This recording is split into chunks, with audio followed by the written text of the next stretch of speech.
এবার নজর, কারণ পুরো নিয়োগ দুর্নীতিতে ইডি স্ক্যানারে মদন মিত্র কামারহাটির বিধায়ক। শনিবার সকালে শহরে 8টি জায়গায় ইডি তল্লাশি চলছে। জোকা, ভবানীপুর, দক্ষিণেশ্বরে মদনের বাড়িতেও এই তল্লাশি চলে। অয়নশীলের ডায়েরিতে মদন মিত্রের নাম উল্লেখ, টাকা লেনদেনের তথ্য রয়েছে অয়নের ডায়েরিতে। মদন মিত্রের বাড়িতে বিছানার তলায় মিলল নথি, টাকা। মদন মিত্রের 6টি ব্যাংক অ্যাকাউন্টে হদিশ পেয়েছে ইডির কর্তার একাধিক বেআইনি নিয়োগে মদন মিত্রের যোগ থাকার সম্ভাবনা। মিডল ম্যানদের মাধ্যমে কি তাহলে টাকা পৌঁছে যেত মদন মিত্রের কাছে? টাকা ছাড়াও কি সোনার মাধ্যমে ঘুষ নিতেন? সমস্ত দিক খতিয়ে দেখছেন তদন্তকারী আধিকারিকরা। একাধিক বিষয় সামনে আসছে। আজ শনিবার সকালে ইডির একাধিক জায়গা তল্লাশি। মদন মিত্রের 3টি ফ্ল্যাটে ইডির হানা, সঙ্গে বিছানার তলা থেকে একাধিক উদ্ধার হয়েছে নথি, টাকা পয়সা। 1-2 জায়গা নয়, জোকা, দক্ষিণেশ্বর এবং বিভিন্ন জায়গায় এই তল্লাশি চলছে। 3 জায়গার ছবি। অয়নশীলের ডায়েরিতে মেলে মদন মিত্রের নাম।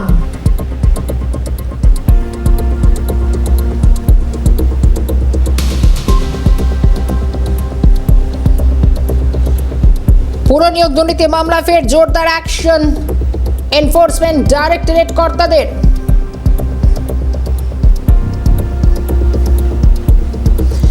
শহরের 8 জায়গায় মূলত এই তল্লাশি ইডির। সকালে এই তল্লাশি চলছে। ভবানীপুরে মদন মিত্রের বাড়িতে ইডি তল্লাশি, যেমনটা জানাচ্ছিলাম। ধীরেন্দ্রনাথ ঘোষ রোড ইডি তল্লাশি অভিযান, সেখানে পুরো নিয়োগ দুর্নীতির সঙ্গে নাম জড়ায় মদন মিত্রের।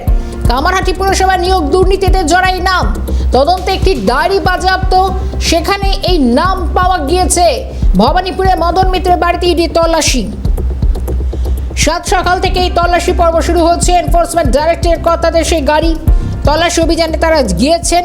মদন মিত্রের পুরনো ফ্ল্যাট, সেখানেও অভিযান চালানো হচ্ছে। একাধিক জায়গা থেকে বিভিন্ন জিনিসপত্রের নাম। এদিকে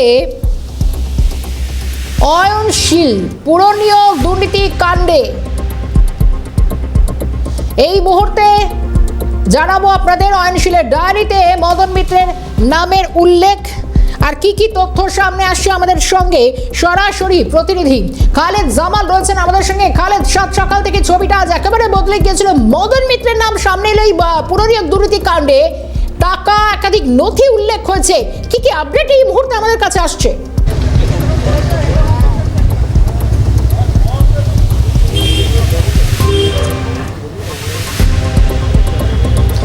দেখো, প্রায় 10 ঘন্টা 10 মিনিট অতিক্রান্ত হয়ে গেছে। এখনও কিন্তু জিজ্ঞাসাবাদ পর্ব কিন্তু একেবারে শেষ লগ্ন রয়েছে, যেটা আমরা এখন পর্যন্ত যেটা জানতে পাচ্ছি।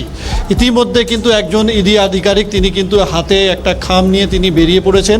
অনুমান করা হচ্ছে যে সিজার লিস্ট তারা তৈরি করেন, অর্থাৎ যখন এই ধরনের জিজ্ঞাসাবাদ পর্ব বা তল্লাশি পর্ব যখন চলে, তখন কিন্তু একটা সিজার লিস্ট হয় এবং সেই সিজার লিস্টে কী কী এখান থেকে উদ্ধার করা হলো, কী কী এখান থেকে বাজেয়াপ্ত করা হলো, তার কিন্তু একটা তালিকা এই সিজার লিস্টের মধ্যে থাকে এবং সেই সিজার লিস্ট তৈরি করার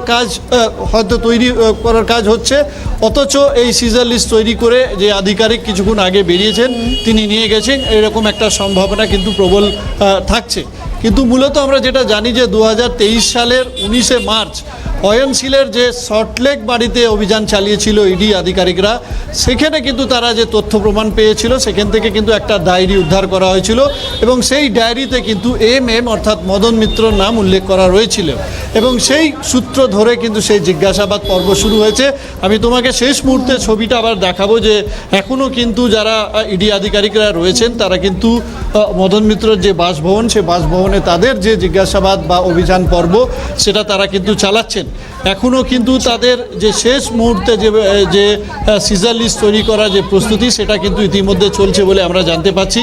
ইতিমধ্যে আমরা জানি যে কামারহাটি পুরসভা এবং তার পাশাপাশি টিটাগড় পুরসভা, এই দুটো পুরসভা প্রায় 125 জনকে চাকরি এই টাকা এবং সোনার বিনিময়ে দিয়েছিলেন মদন মিত্র, এইরকম অভিযোগ উঠে আসছে মদন মিত্রের বিরুদ্ধে।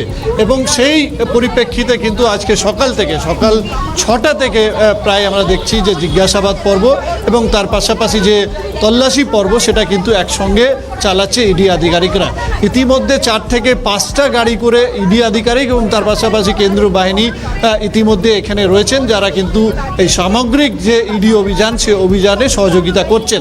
কিছুক্ষণ আগে আমরা দেখেছি যে একজন সিআরপিএফের একজন উচ্চপদস্থ আধিকারিক তিনি এসেছিলেন, সার্চ অভিযান কিভাবে চলছে সেটা কিন্তু তদারকি করে তিনি গেছেন। কিন্তু এই মুহূর্তে যে পরিস্থিতি আমরা দেখতে পাচ্ছি যে সমস্ত যে সূত্র ধরে যে জিজ্ঞাসাবাদ পর্ব, সেই জিজ্ঞাসাবাদ পর্ব এবং তার পাশাপাশি আজকে মদন মিত্রের সঙ্গে কথা বলে জিজ্ঞাসাবাদ করে যে সমস্ত নথিপত্র তারা বাজেয়াপ্ত করবেন তার একটা সিজার লিস্ট হবে এবং সেই সিজার লিস্টকে বাজেয়াপ্ত করেই কিন্তু ইডি আধিকারিকরা এখান থেকে বেরোবেন।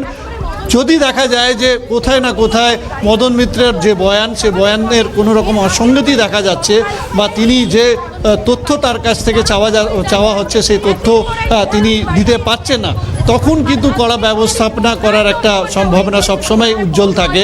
কিন্তু এই মুহূর্তে যেটা জানা যাচ্ছে যে মদন মিত্রের সঙ্গে যে জিজ্ঞাসাবাদের পর্ব সেটা প্রায় শেষের দিকে এবং আর কিছুক্ষণের মধ্যে হয়তো আমরা দেখব যে ইডি আধিকারিকরা বেরিয়ে আসছেন বা বেরিয়ে আসার একটা সম্ভাবনা তৈরি হতে পারে। কিন্তু এই মুহূর্তে যে জিজ্ঞাসাবাদ পর্ব এবং তার পাশাপাশি যে তল্লাশি পর্ব সেটা কিন্তু এখনও চলছে।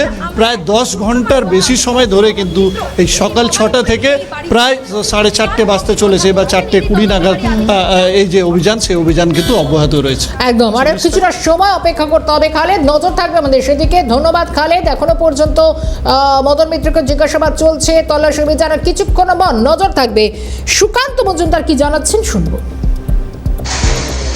देखिए, ईडी बहुत पहले से ही जो म्युनिसिपैलिटी एंड कॉरपोरेशन में जो धांधली हुई है उसका इन्वेस्टिगेशन कर रहा है, तो उसमें टीएमसी के लोगों का तो उसमें इन्वॉल्वमेंट रहा है, तो स्वाभाविक है। तो जो टीएमसी लीडरशिप का इन्वॉल्वमेंट रहेगा तो उनके वहाँ पे ईडी जाएगी। ईडी इन्वेस्टिगेशन करने के लिए जहाँ जरूरत है वहीं पे ईडी जाएगी।